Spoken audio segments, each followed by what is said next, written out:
Coloquei unido as falácias como uma segunda parte da lógica informal, a nova retórica, o Chan-Perelman.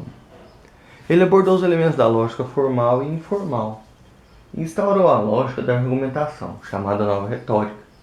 Aqui o enfoque é em apresentar a argumentação em meio às divergências dos discursos, seus entraves.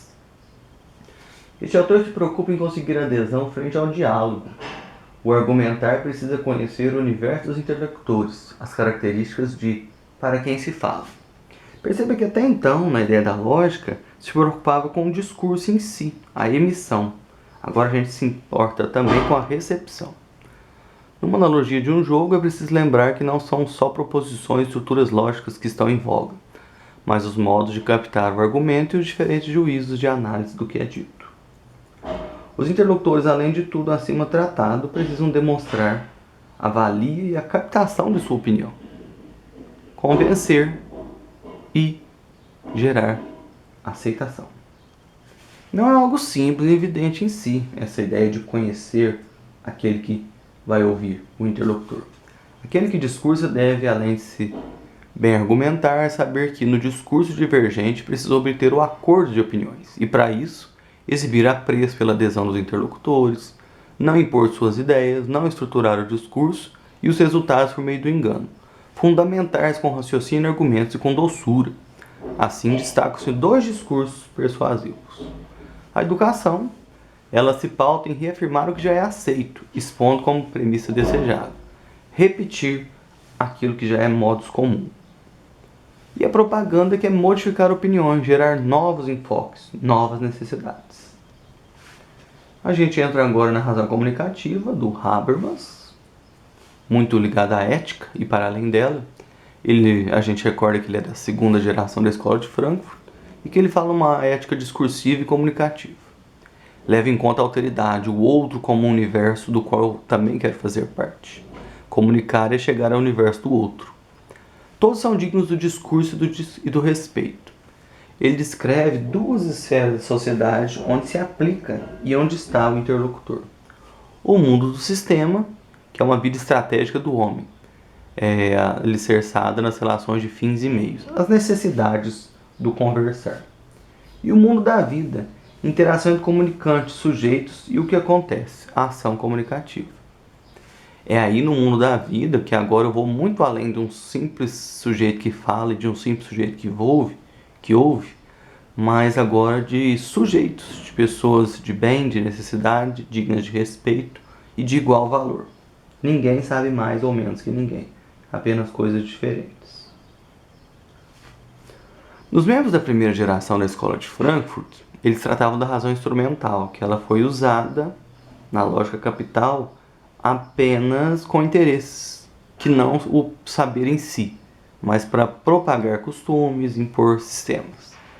Aí o Habermas responde a eles, agora na segunda geração, falando da razão comunicativa. Ela emanciparia a humanidade, devido ao seu caráter intersubjetivo, de unir, entrelaçar pessoas. Enquanto na razão instrumental as pessoas e o saber são tratados como objeto, e tudo culmina com o individualismo, subjetivismo, artificialização, em Habermas as pessoas não são objetos, são sujeitos. São tidas como capazes do discurso, ou seja, detentoras de valor e da razão. Conseguem estabelecer acordos racionais por meio da argumentação lógica, participativa e democratizada. Não é entre um debate diplomático simplesmente. É um lugar onde considera humanos falando para humanos e querendo gerar humanização. Não reina a dominação, mas a certeza do protagonismo do discurso. Comunicar é colocar em ato a relação entre seres humanos, seres por si mesmos racionais, livres de dogmas e formatações. Eu não vou para dizer que estou certo, vou para, por meio do discurso, dialogar e chegar à conciliação. E aí a gente entra na filosofia da linguagem, já que estamos aí nesse caminhar de falácias, da linguagem formalizada pela lógica formal, a revolução da linguagem, ou virada da linguagem. E aí a gente questiona, como pensar o pensamento sem linguagem? É possível pensamento sem linguagem, linguagem sem pensamento? A linguagem com certeza se tornou mais complexa, mas como? Qual o poder da linguagem oral e da escrita na cultura? Qual a relação linguagem e memória?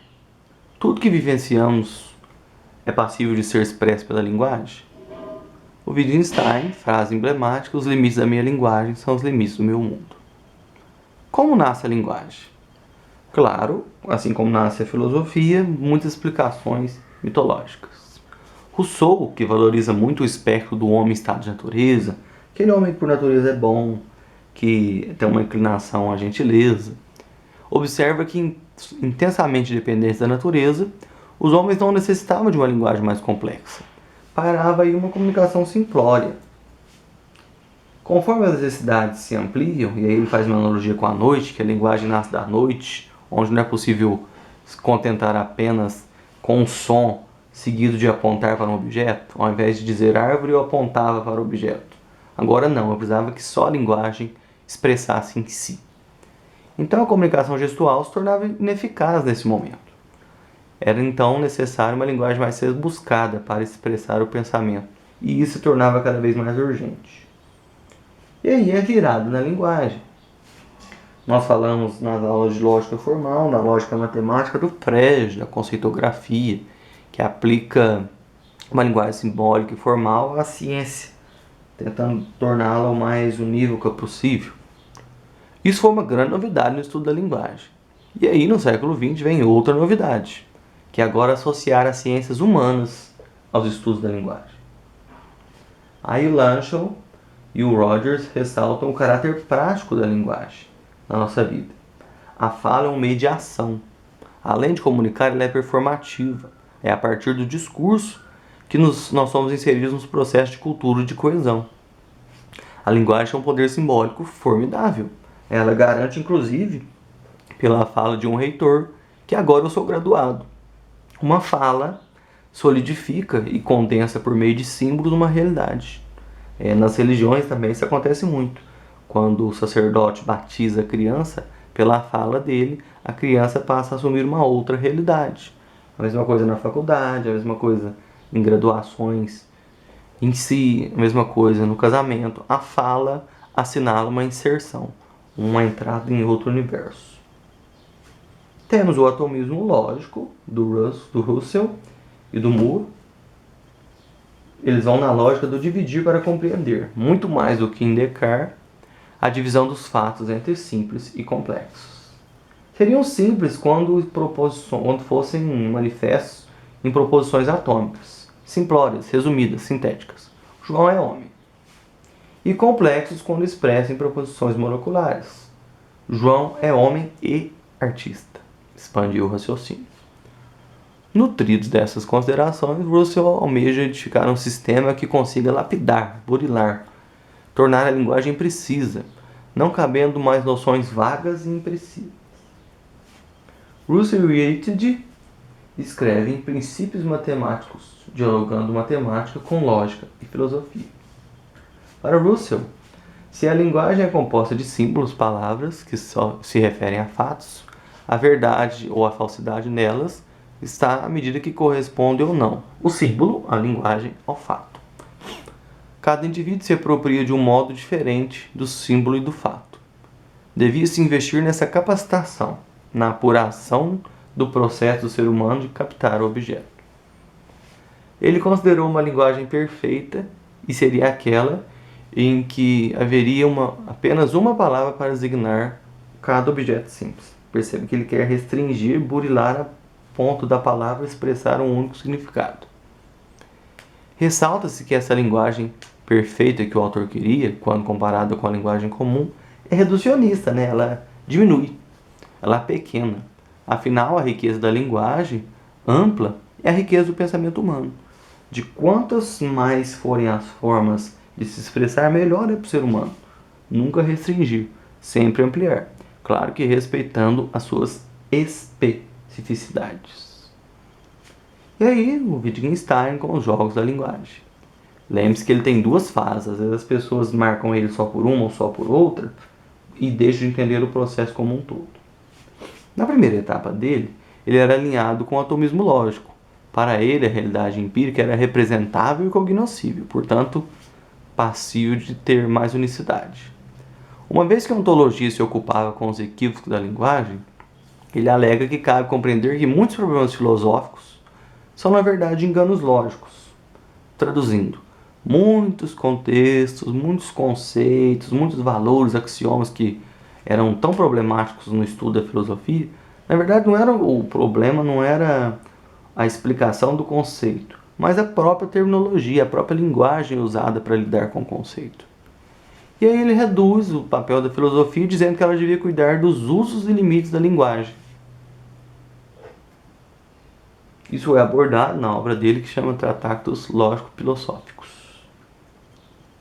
Depois, pelo fato de ele ter convivido muito com a linguagem infantil, ele trabalhou como professor primário, ele muda de perspectiva.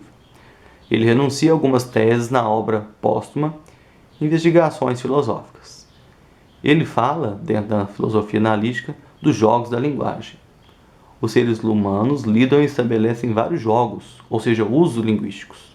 Nesses jogos se observam várias regras próprias, que acarretam diversos significados e entendimentos. O mesmo assunto tratado em diferentes partes do mundo e em diferentes pessoas vai obedecer à lógica do discurso que esses comunicantes estabelecem entre si. Cada um comunica não só o que diz, mas ao que é. Ele contraria o essencialismo, a concepção de que a linguagem nomeia essência, diz o que é em sua profundidade plena. Agora, o autor alega que a linguagem não se submete apenas a rigores lógicos e formais. Ela lida também com a dinâmica da necessidade do momento. Algo que eu digo num bate-papo, conversa jogada fora, entre aspas, pode ser dito também no laboratório, com os mesmos grupos, cada um com a sua especificidade, e querer dizer outra coisa. Entendeu? Um mesmo fato, dependendo dos interlocutores, vai dizer algo. E é isso. Fechamos o conteúdo de filosofia. Muito obrigado. Até mais.